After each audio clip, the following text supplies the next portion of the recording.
खामोशी है एक बजा है, खाली रास्ता बोल रहा है।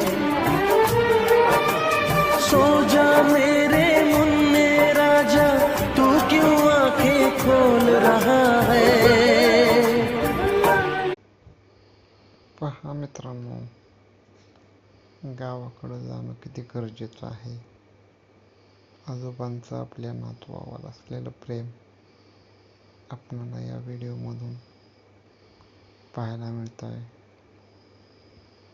आजोबा या नातवाला भेटण्यासाठी किती उत्सुक होते हे आपणाला या व्हिडिओमधून पाहायला मिळालंय। यासाठी आपण गावाकडं सुट्टीला जाणं किती गरजेचं आहे हे आपणाला समजतंय।